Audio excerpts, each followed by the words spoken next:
My husband recently abandoned me and our 3 daughters just 3 months ago, apparently because I'm fat, ugly, and boring.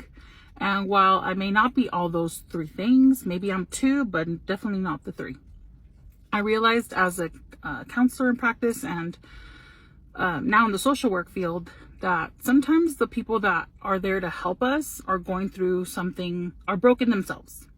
And there are times where I didn't realize, like maybe I went to a pastor, or there are people who go to a counselor, a therapist, a spiritual helper, their parents, a teacher, and they don't realize or don't think that maybe this person is dealing with their own suffering.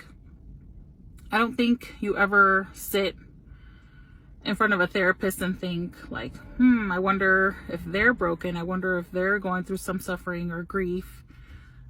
And we forget about that.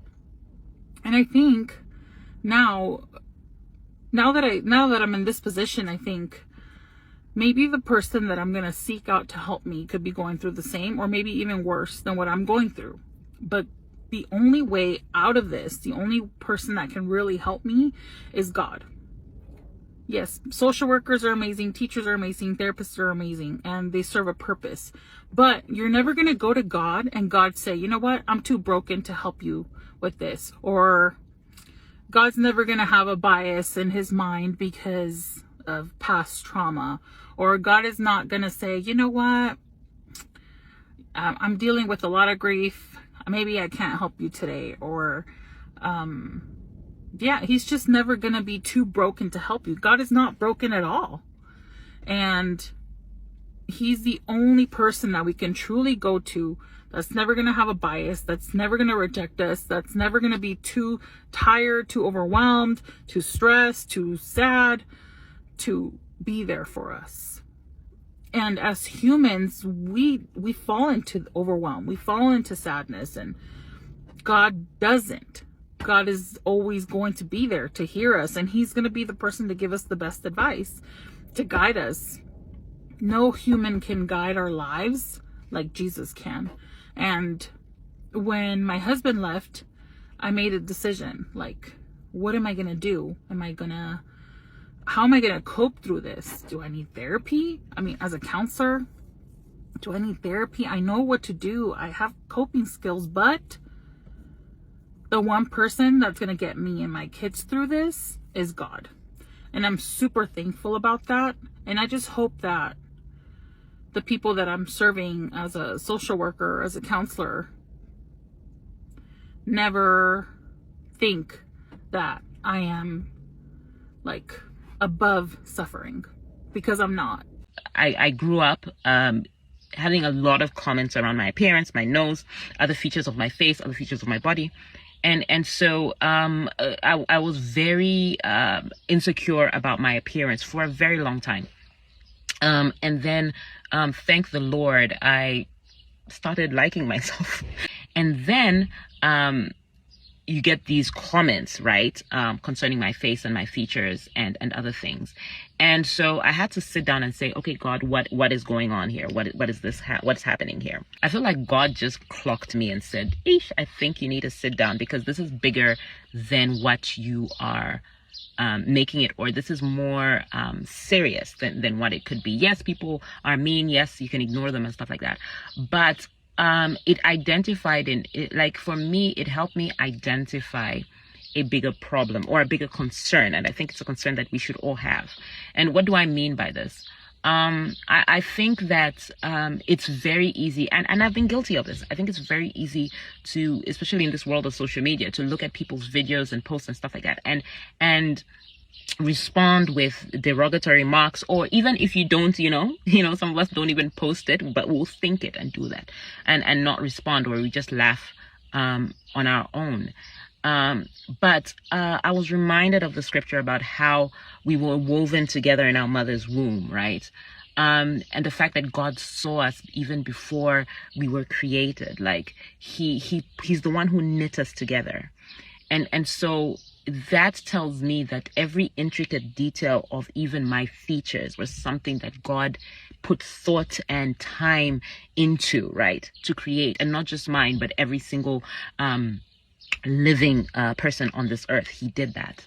And so I sat down, and it dawned on me that by laughing at a person, by laughing at what has been created, aren't you in essence laughing at the creator? Yes, my features are, a mixture of my mother and my father and other, distant generations back.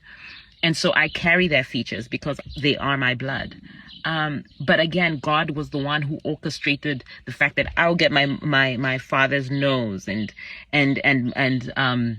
his eyebrows, and his mouth. Actually, a lot of my features are from my dad, and all that jazz. He's the one who orchestrated all that.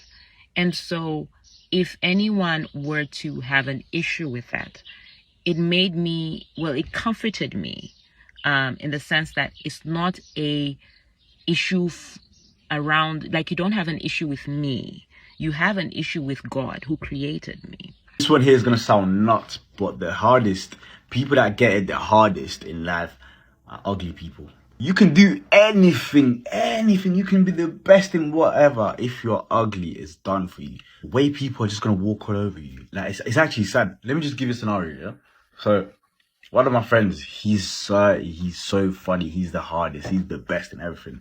But he's so fucking ugly. Like, not on a rude way, innit? Like, he knows he's clapped. So every time we go out together, something always happens. This one time we had to catch train, and then so there was someone blocking like the aisle. Someone's blocking the aisle for us to go in, and then he says politely, "Excuse me, sir, can you?" Guy turns around and says, "No, sorry, haven't got change. Change, like, he just wanted to walk through, and that happened because he's ugly. Yeah, he thought he was homeless because he was ugly. You see what I'm saying? Another scenario, for example, we're Mackey's. And then we grab food. There's the long queue, and then the queue's moving forward now. But then there's this girl in front of us that's just texting on her phone. I don't know what. Only God knows what she was doing, but she's just texting on her phone. She's just distracted. We want her to hurry up. So my friend says, "Excuse me, can you?" As soon as he says, "Excuse me," she turns around. "No, I've got a boyfriend. You're just assuming, like, deep the disrespect. She just made him the maddest of scenes.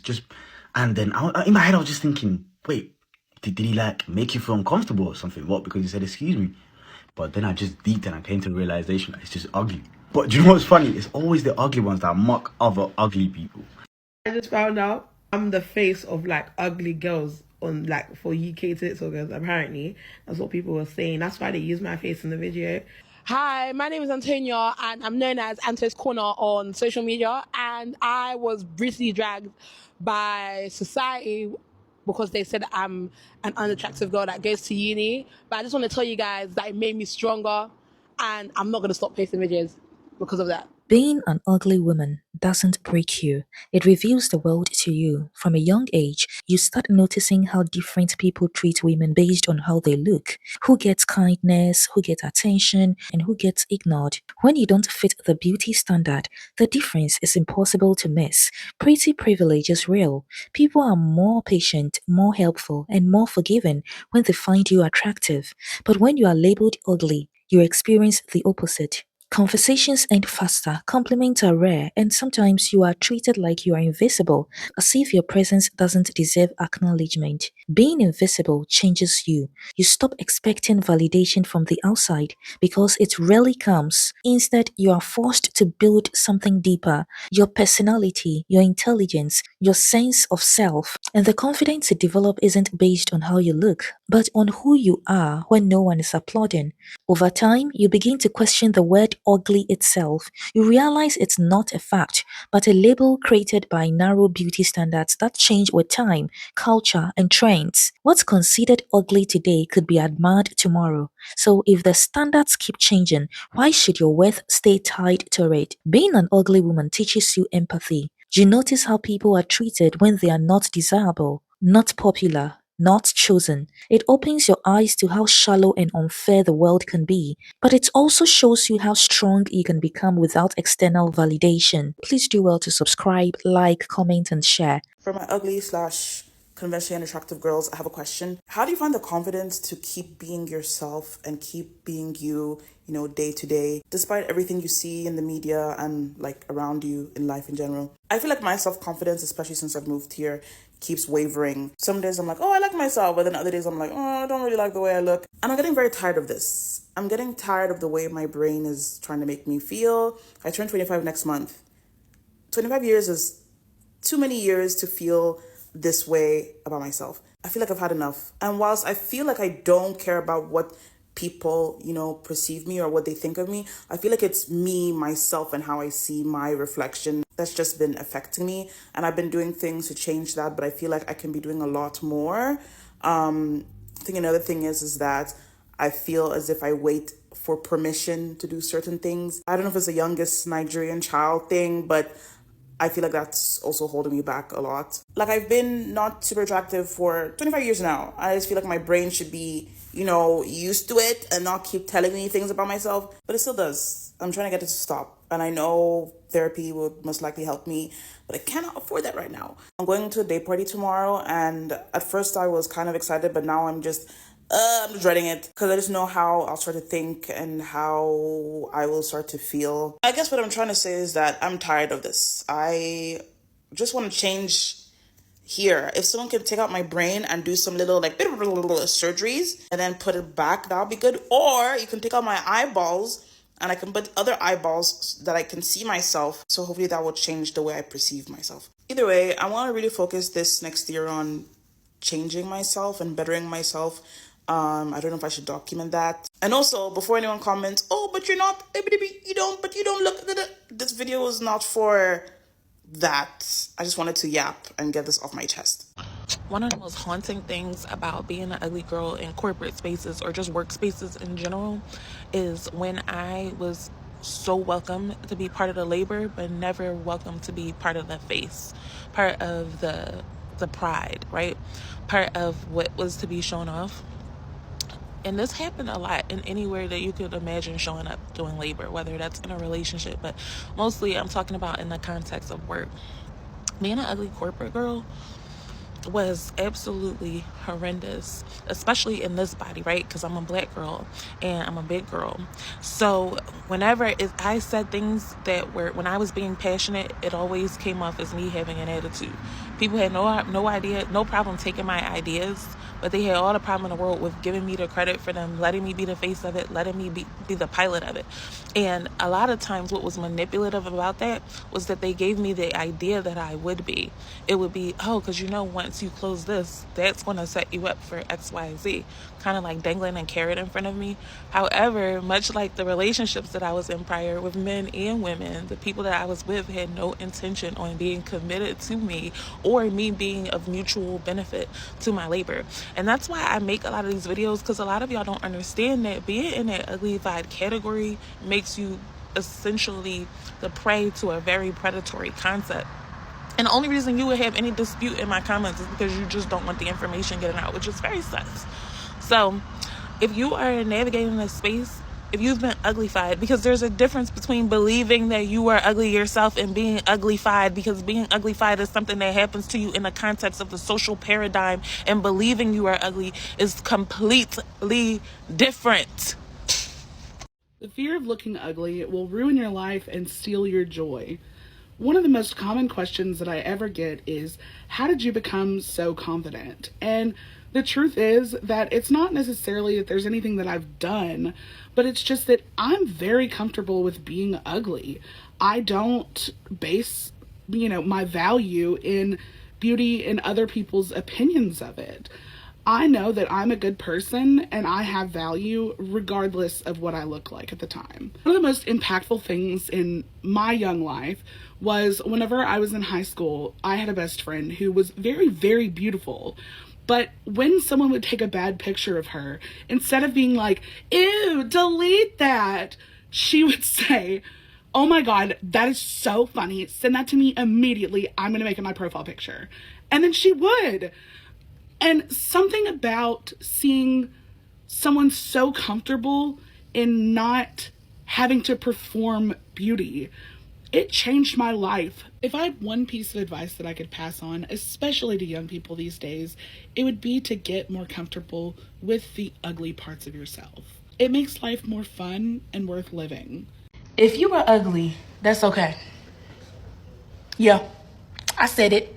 If you are ugly, that's okay. Because society has all these definitions, baby, of beauty and all these standards that are really based on the most terrible things and the most inaccurate ideas on what life is really supposed to be about. And when it comes to you defining the quality of your life based off of your looks, you're in the wrong. Because at the end of the day, you can be ugly and still get everything that you've ever dreamed of. You can be ugly and walk on this earth and still get all the love and honey that you've ever desired. You can be ugly and love yourself more than a pretty person. You can be ugly and have just the most beautiful life circumstances fall into your lap because guess what? Life didn't create beauty standards. Society did. Work with life and you will gain love and beauty as it is. But when you in this society, you just can't ignore the standards because they impact you and they hurt you and your life. So if you want to cry about it, I invite you to do so. But don't believe the lies. If there's one thing that you can control that part, okay? If you've ever been called ugly, Okay. overlooked, or made to feel less than, I want you to hear this clearly. You were never the problem. You didn't fail beauty standards. Beauty standards failed you. And you don't owe the world beauty to deserve respect, love, or a full life. Thank you very much for watching. If you love this video, please do well to subscribe, like, comment, and share. Thanks and see you on the next one.